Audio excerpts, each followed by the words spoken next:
కాకినాడ జిల్లా తుని నియోజకవర్గం తుని పట్టణంలో తెలుగుదేశం పార్టీలో చేరికలకు ఏర్పాటు చేసిన సమావేశానికి ముఖ్య అతిథిగా రాష్ట్ర పాలిట్ బ్యూరో సభ్యుడు యనమల రామకృష్ణుడు, తుని నియోజకవర్గ ఇన్ఛార్జ్ యనమల దివ్య వచ్చేశారు. వారికి కన్నికా పరమేశ్వరి ఆలయ అర్చకులు పూర్ణ కుంభ స్వాగతం పలికారు.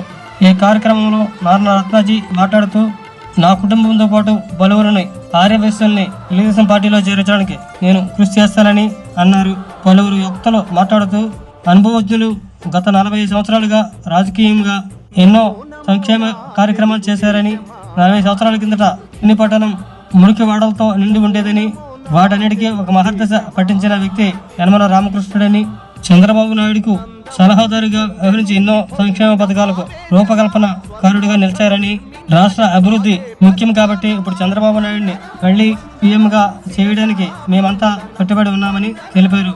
ఈ కార్యక్రమంలో ఇనుగుండి సత్యనారాయణ, దంతులూరు చిరంజీవిరాజు, తుర్ల లావురాజు, యనమల రాజేష్, యనమల శివరామకృష్ణ, రాంబాబురాజు తదితరులు పాల్గొన్నారు.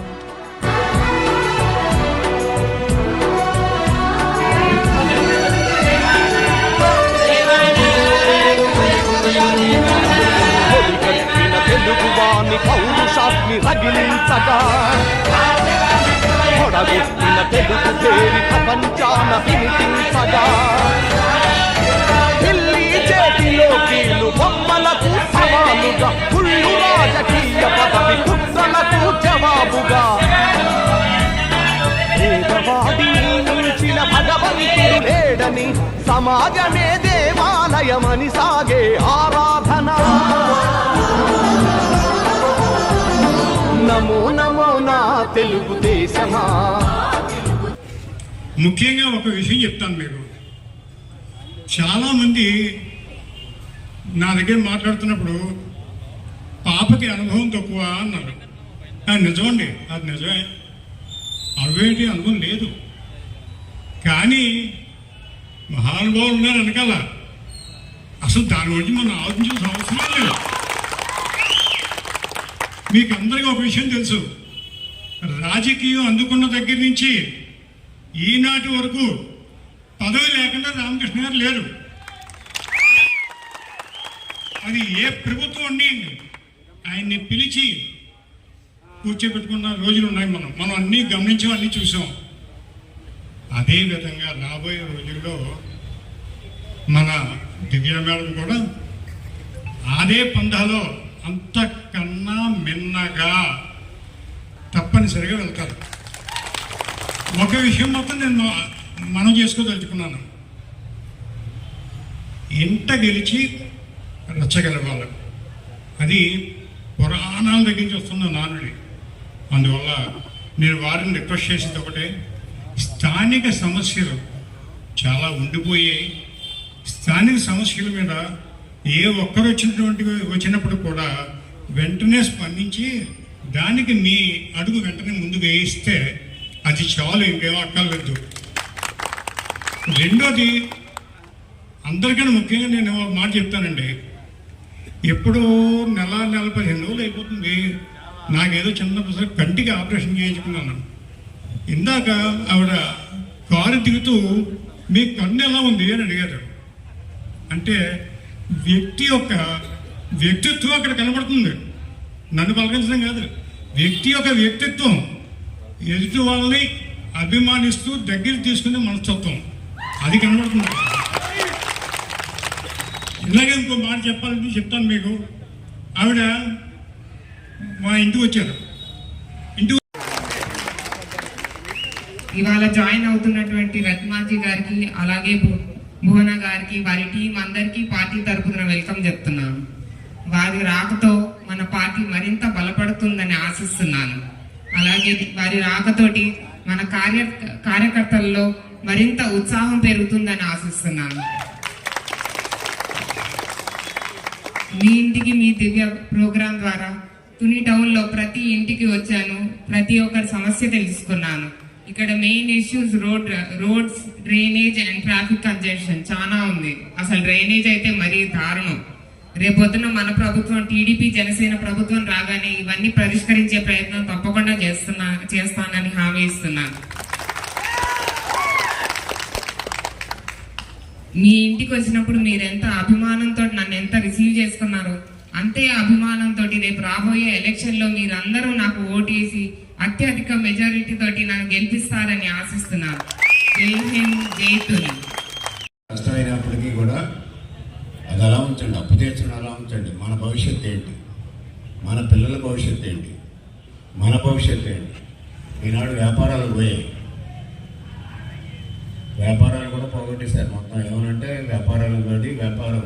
నేను మొట్టమొదటిగా 83లో మంత్రిగా వచ్చినప్పుడు పోలీసు వాళ్ళు కూర్చుంటే ఒకటే చెప్పాను, మీ అందరికీ తెలుసు కదా, ఆ రోజున తుని అంటే పిక్ పాకెటర్స్ పరిస్థితి. ఆనాడు రైల్వే స్టేషన్లో పిక్ పాకెటర్స్ ఉండేవారు, అదేవిధంగా పశువుల సంతలో పిక్ పాకెటర్స్ ఉండేవారు. నాకు వచ్చిన కంప్లైంట్ అలా కూడా నా జేబులో 10,000 పోయండి, 20,000 పోయండి, 25,000 పోయండి, వెళ్ళిపోయింది అనేటువంటి వార్తలు వచ్చాయి. పోలీసు వాళ్ళకి ఒకటే చెప్పాను, ఎస్పీ గారు పోయి తునిలో రౌడీజం అనేటువంటి ఉండడానికి లేదా మొత్తం రౌడీలు అందరూ ఏరి పారాయణ ఎవరైనా టీడీపీ అయినా తెలుగుదేశం అయినా ఎవరైనా తెల్లగా రౌడీలు ఏం చేస్తారంటే పార్టీ గవర్నమెంట్లో రాగానే వచ్చేస్తారు దగ్గరికి. అటువంటిది ఏం పట్టించుకోకనే ఎవరికి రికమెండ్ చేయడం.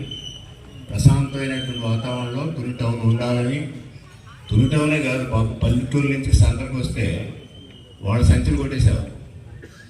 మనవాళ్ళని కాదు, ఎక్కడి నుంచో వచ్చేవారు వాళ్ళంతా. ఒక టీం వస్తుంది ఇప్పుడు కూడా. మీరు ఒక్కటే గుర్తించుకోండి, ఎక్కడన్నా తోపుడు పెట్టేయంటే మీ జేబులు పోయాను లే. మన స్టేషన్లో కూడా ఆగాడు ఆయన, తిరుపతి నుంచి వస్తూ మన దగ్గర కూడా మన జేబులు కొట్టేశారు మనవాళ్ళే చాలా. నన్ను అడిగితే ఎవడు పెట్టుకోమన్నాడు, ఎవడ తెచ్చుకోమన్నాడు డబ్బులు, ఇంటి దగ్గర పెట్టుకోవాలి కానీ జనాల్లో కొట్టేరా అని. అంచేత ఏంటంటే ఒకప్పుడు తుని పిక్ పాకెటర్స్కి వాళ్ళకి ప్రసిద్ధి, రౌడీలకి ప్రసిద్ధి ఉన్నది. మనం ప్రశాంతమైనటువంటి వాతావరణం సృష్టించాము. అది ప్రధానమైనటువంటి అంశం ఇప్పుడు కూడా. ఎందుకంటే మనకు కోమటి మీద అభిమానం కాదు, వ్యాపారస్తుల మీద అభిమానం కాదు, లేకపోతే ఇక్కడ ఉండేటువంటి ప్రజల మీద అభిమానం కాదు. ఎక్కడ ప్రశాంతమైనటువంటి వాతావరణం ఉంటుందో అక్కడ అభివృద్ధి ఉంటుంది. ఇది సూత్రం. అది ఎప్పుడు కూడా మనం ఎప్పుడు కూడా ఎవరిని కూడా బెదిరించడం కానీ, ఎవరిని హింసించడం కానీ, లేకపోతే పోలీసులను పంపించడం కానీ, కమర్షియల్ ట్యాక్స్ వాళ్ళు పంపించడం కానీ. కమర్షియల్ ట్యాక్స్ మంత్రిగా చేశాను, చేయాలంటే మొత్తం తునంతా రైట్ చేయించవచ్చు. కానీ ఎప్పుడు కూడా మన పార్టీ యొక్క ధ్యేయం, మన నాయకుడి యొక్క ధ్యేయం కూడా పట్టణాలన్నీ గ్రామాలన్నా ప్రశాంతంగా ఉండాలి, ప్రశాంత వాతావరణంలో అభివృద్ధి చెందాలి. అదే మన సూత్రం. ఆ సూత్రంతో మనం వచ్చాం, ఆ విధంగానే మనం చేశాం. కానీ ఈనాడు చూస్తే అరాచక పాలన, వాళ్ళకి ప్రతిపక్షాల మీద కేసులు పెట్టడం తప్ప వేరే కార్యక్రమం లేదు. ఏ సహజ వనరులు దోచుకోవడం తప్ప వేరే కార్యక్రమం లేదు. అందుకనే ఈనాడు వ్యతిరేకిస్తున్నారు, ప్రధానికం అంతా కూడా వ్యతిరేకిస్తున్నారు జగన్ ప్రభుత్వాన్ని, జగన్ నాయకులు కూడా. అంతే మీరు అందరూ గుర్తుంచుకోండి, మనతోటే పోలేదు ఈ యొక్క జీవితాలు. మన తర్వాత పిల్లలు, టీనేజర్స్ ఉంటారు, చదువుకునే వాళ్ళు ఉంటారు, పిల్లలు ఉంటారు. వీళ్ళందరూ కూడా భవిష్యత్తు చూడవలసినటువంటి బాధ్యత మన మీద ఉంటుంది, ప్రభుత్వం మీద ఉంటుంది. ముఖ్యంగా ప్రభుత్వం వీళ్ళ భవిష్యత్తు బాగు చేయాలనుకుంటే వాళ్ళకి పథకాలు ఉండాలి. అంతేనా, పథకాలు తినడానికి పథకాలు కాదు, వీళ్ళు తినడానికి పథకాలు కాదు. ప్రజలకు కావాల్సినటువంటి అవసరాలు తీర్చడం అనేటువంటి ప్రజానాయకుల యొక్క, ప్రజాస్వామ్యం యొక్క ముఖ్యమైనటువంటి లక్షణం. అలా లేకపోతే ఏమిటంటే ఈవేళ మనం అయిపోతాం. దాదాపు నాకు 72 సంవత్సరాలు అయిపోయింది పాలిటిక్స్లో. మనకి ఎండకు వచ్చేసాం థాయిలాండ్కి. అంటే థాయిలాండ్కి వచ్చాక మనం ఇష్టం బిహేవ్ చేద్దామంటే కింద నష్టపోయేది ప్రజలు నష్టపోతారు. అంటే ప్రజలు నష్టపోకూడదు. ఇప్పుడు ప్రజలంటే మీరు ఒక్కరే కాదు, ఇక్కడ ఉన్నటువంటి వాళ్ళు పెద్దవాళ్ళు, కానీ చిన్నవాళ్ళతో సహా పుట్టేవాళ్ళతో సహా మనం ఆలోచించాలి. అందుకనే మన భవిష్యత్తు కార్యక్రమం పెట్టాం. రేపు వీళ్ళ భవిష్యత్తు తెలుగుదేశం పార్టీ నుంచి 83 నుంచి ఇప్పటిదాకా ఉన్న కార్యకర్తలు, నాయకులు ఎంతోమంది ఇందులో ఉన్నారు. అయితే నా చిన్న వయసు నుంచి కూడా మేము ఇక్కడ తిరిగి ప్రదర్శన కాబట్టి అప్పుడు ఎవరెలా తిరిగారు ఏంటన్నది కూడా మాకు తెలియదు. అందువల్ల మరి నేను వైఎస్ఆర్సీపీలో వాణిజ్య విభాగం జనరల్ సెక్రటరీగా మరి రాజా గారు నాకు ఇప్పించారు. మరి రాజా గారి వల్ల నాకు ఎటువంటి ఇబ్బందులు లేవు. కానీ ఇబ్బందులు ఏంటన్నది ప్రతి ఒక్కరికి తెలుసు. నేను 2014 నుంచి మరి వైఎస్ఆర్సీపీకి చేసిన సేవలో అంతా ఇంత కాదు.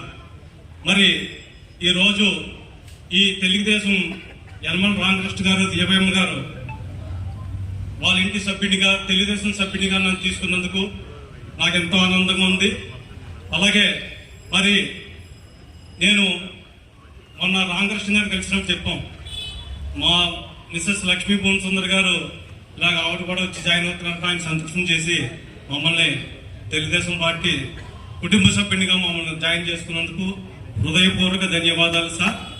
మేము ఏ పార్టీలో ఉన్నా లేకపోతే ఎక్కడ ఉన్నా సరే వాటి డెడికేషన్ వాటి ఇది మీద చేయడం మా భార్యాభర్తలు ఇద్దరికీ కూడా ఒక రకమైన ఎదుగుతూ ఉంటాం. అలాగే మమ్మల్ని గౌరవించి ఇంత మర్యాదగా మమ్మల్ని ఇచ్చేసినందుకు ఈ తెలుగుదేశం పార్టీ అత్యధిక మెజార్టీతో దివ్యమ్మ గారిని గెలిపించి మేము ఇదవుతామని మనస్ఫూర్తిగా కోరుకుంటూ, ఇంత గెలిచి రచ్చగలాలంటారండి. ఈ తెలుగుదేశం పార్టీలో నా ఇంట్లో వాళ్ళే కార్యక్రమం స్టార్ట్ చేస్తున్నామండి. అంటే నా ఇంట్లో వాళ్ళతో ఇవాళ తెలుగుదేశం పార్టీలో జాయిన్ అవుతారు. మరి కొన్ని కారణాల వల్ల ఇవాళ చాలా మంది జాయిన్ అవుతారనేసి నేను చాలా ఆశించాను. మరి కారణం వల్ల ఇది అవ్వలేదు. కానీ ఎక్కడా కూడా ఆగే పరిస్థితి లేదు. గతంలో రామకృష్ణ గారు 21,000 మెజార్టీతో వచ్చారు. నిక్కిచ్చగా చెప్తున్నాం, మేము కనీసం దివ్యమ్మ గారికి 25,000 మెజార్టీ రావాలని ప్రతి ఒక్కరూ కూడా స్వయం కృషితో చేసి తెలుగుదేశం పార్టీని ముందుకు తీసుకెళ్తామని మనస్ఫూర్తిగా కోరుకుంటున్నాం. నాకు ఈ అవకాశం ఇచ్చిన అందరికీ కూడా ప్రత్యేకమైన ధన్యవాదాలండి. పెట్టిన పార్టీ తెలుగుదేశం పార్టీ. పార్టీ ఎప్పుడు ఒకలాగే ఉంటుంది, అది మారదు. కాకపోతే ఎక్కడైతే సమాన సహకారాలు అందలేదో అప్పుడు మన మనస్తత్వాలు మారుతాయి, మనము మారచ్చు. We have fundamental rights. As per rights we have change. That is why we have change this party. And moreover Nandamuri Taraka Rama Rao గారు చిత్తశుద్ధితో నిర్మించిన తెలుగుదేశం పార్టీని మన నారా చంద్రబాబు నాయుడు గారు ఇంకా అభివృద్ధి సాధించాలని చెప్పేసి ఆయన ముందుకు వచ్చారు. ఆయన విజన్ కి మారు పేరు